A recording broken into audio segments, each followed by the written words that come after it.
Hello guys, how are you? I hope you all are doing good. Welcome to Study with Kiara. I am Kiara and today we are going to start the third chapter of class 6 civics, which is what is government. So let's get started.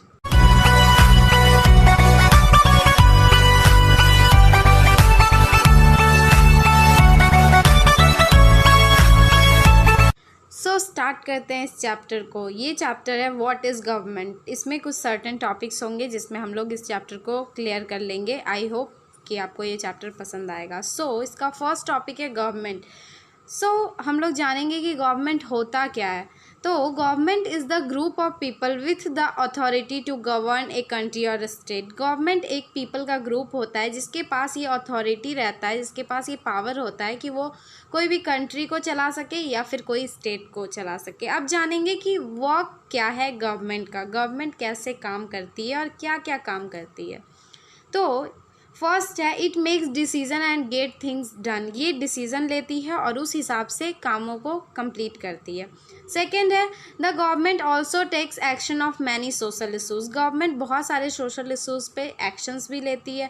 Third है it does other important things such as running railway services. और ये बहुत सारा different other things भी करती है, जैसे railway services को चलाना, protecting the boundaries of the country and maintaining peaceful relations with other countries. और ये कंट्री का बाउंड्रीज़ को मेंटेन करके रखती है और बाकी सारे कंट्रीज से अच्छा रिलेशन बनाने की कोशिश भी करती है। नेक्स्ट है it is responsible for ensuring that all its citizens have enough to eat and have good health facilities. इसका नेक्स्ट वर्क क्या है कि ये इंश्योर करे कि जितने भी सिटीजन्स हैं कंट्री के, उनके पास इनफ खाना रहे और उनके पास अच्छा हेल्थ फैसिलिटीज़ भी रहे ताकि कंट्री के मेंबर बीमार नहीं रहें। It is the government who supports the people who are affected during tsunami and earthquake. ये गवर्नमेंट ही है जो उन लोगों को सपोर्ट करती है जो या तो सुनामी के वजह से जिनका घर ख़त्म हो जाता है या जिनके पास रहने के लिए कोई जगह नहीं होता है। तो ये एक रिलीफ कैंप ऑर्गेनाइज़ करती है बेसिकली गवर्नमेंट, जिसके अंतर्गत ये जो अफेक्टेड पीपल रहते हैं उनको काफ़ी ज़्यादा सपोर्ट मिलता है गवर्नमेंट के फंड्स।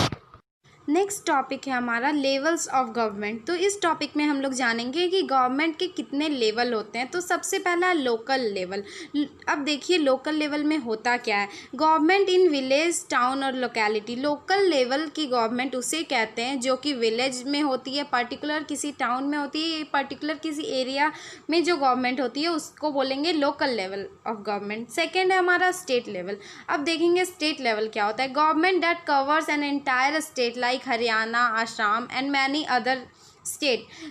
इसका मेन जो स्टेट लेवल की गवर्नमेंट है वो क्या करती है, वो एक इंटायर स्टेट को गवर्न करती है, एक इंटायर स्टेट को चलाती है, जिसको हम लोग बोलेंगे स्टेट लेवल की गवर्नमेंट। थर्ड है हमारा नेशनल लेवल, जो कि सबसे इंपॉर्टेंट लेवल है। गवर्नमेंट फॉर इंटायर नेशन, मतलब हमारे पूरे नेशन को जो गवर्नमेंट चलाती है उससे हम लोग बोलेंगे नेशनल लेवल। तो ये थी तीन तरह की government, local level, state level और नेशनल लेवल। नेक्स्ट टॉपिक है हमारा लॉज एंड द गवर्नमेंट। तो इसमें जानेंगे हम लोग कि गवर्नमेंट के लॉज क्या हैं। तो फर्स्ट है हमारा the government makes laws and everyone who lives in the country has to follow this. It means कि गवर्नमेंट जो लॉ बनाती है उस पर्टिकुलर कंट्री में रह रहे लोगों के लिए ये फॉलो करना बहुत ज़रूरी होता है और हर किसी को गवर्नमेंट के बनाए रूल्स एंड रेगुलेशन को फॉलो करना पड़ता है। नेक्स्ट है without this laws the government power to make decision is not of much use. बिना इस पावर के गवर्नमेंट का जो डिसीज़न होता है, जो पावर होता है कि डिसीज़न गवर्नमेंट ले अपने हिसाब से, जैसे कि डीमोनेटाइजेशन का डिसीज़न हुआ या फिर लॉकडाउन का डिसीज़न हुआ, तो ये बिना ये पावर रहते हुए गवर्नमेंट ये इस टाइप के डिसीजंस नहीं ले सकती है। तो इसका कहने का मतलब ये है कि बिना इस पावर के गवर्नमेंट का कोई यूज़ नहीं है। अब हम लोग देखेंगे कि कितने तरह की गवर्नमेंट होती है। तो बेसिकली दो तरह की गवर्नमेंट होती है। पहला है मोनार्की, दूसरा है डेमोक्रेसी। तो जानते हैं कि मोनार्की होता क्या है। This is form of government in which king और queen has the power to make decisions and run the government. ये एक ऐसा सिस्टम होता है जिसमें राजा या रानी रूल करते हैं उनके पास पूरा पावर होता है डिसीजंस लेने का और गवर्नमेंट को चलाने का। जैसे पहले के टाइम में राजा हुआ करते थे, राजा महाराजा वो रूल करते थे, वो अपने हिसाब से चलाते थे। उस टाइम पे कोई इलेक्शन नहीं होता था। उस टाइम जो राजा के बेटे हैं वो बनेंगे, उसके बाद फिर उनके बेटे राजा बनेंगे। तो उस टाइम पे ये जो प्रथा चली आ रही थी, इसी को बोलते हैं मोनार्की, जिसमें कि राजा का रूल होता है। नेक्स्ट है हमारा डेमोक्रेसी। तो डेमोक्रेसी क्या होता है? Democracy is the rule by the people. Democracy क्या होता है? डेमोक्रेसी ऐसा रूल होता है जिसमें कि पीपल रूल करते हैं, पीपल के हिसाब से गवर्नमेंट बनाई जाती है। जैसे it is a type of democracy in which people do not participate directly. ये ऐसा टाइप का डेमोक्रेसी होता है जिसमें कि पीपल डायरेक्टली तो पार्टिसिपेट नहीं करते हैं, लेकिन इसके बावजूद भी वो अपना रिप्रेजेंटेटिव चूज़ कर सकते हैं इलेक्शन प्रोसेस के थ्रू। मतलब उनको जिसको भी बनाना है, जिसको भी चूज़ करना है नेक्स्ट लीडर, वो चूज़ कर सकते हैं। तो इसका मतलब होता है डेमोक्रेसी। ये डेमोक्रेसी के अंदर आता है जिसमें कि पीपल फ्री होते हैं, people are free to choose their representative.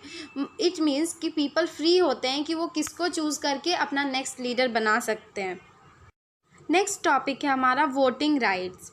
अब देखते हैं कि वोटिंग राइट्स आखिर होते क्या हैं। In the earliest forms of government allowed only one man who own property and were educated to vote. पहले के टाइम में क्या होता था कि सिर्फ एक उसी मैन को इजाज़त होता था वोट देने का जो कि किसी प्रॉपर्टी का मालिक होता है या फिर एजुकेटेड होता था कि वो वोट दे सके। मीन्स फीमेल अलाउड नहीं होती थी वोट देने के लिए, सिर्फ मैन को राइट होता था कि वो वोट दे। अब देखिए नेक्स्ट टॉपिक है हमारा यूनिवर्सल एडल्ट फ्रेंचाइज। अब इसका मतलब क्या होता है? यूनिवर्सल एडल्ट फ्रेंचाइज का मीन्स मतलब होता है that all adult in the country are allowed to vote. Means कि जितने भी एडल्ट है कंट्री में वो वोट दे सकते हैं, वो अपने हिसाब से अपना रिप्रेजेंटेटिव चूज़ कर सकते हैं। अभी इंडिया में जो एडल्ट का एज है वोट देने का वो 21 ईयर्स है। मीन्स जो 21 ईयर्स से या उससे ज़्यादा के लोग हैं वो वोट आराम से दे सकते हैं, अपना रिप्रेजेंटेटिव खुद चूज़ कर सकते हैं। तो यही डिफरेंस था कि पहले सिर्फ मैन अलाउड होते थे, अभी फीमेल भी अलाउड है और वो भी वोट दे सकती हैं। तो ये था हमारा last topic. So this is for today's video. I hope you will like it and all the topics will be clear. So if you like this video, then please subscribe, like and share to my YouTube channel, which is Study with Kiara. So stay tuned for new updates and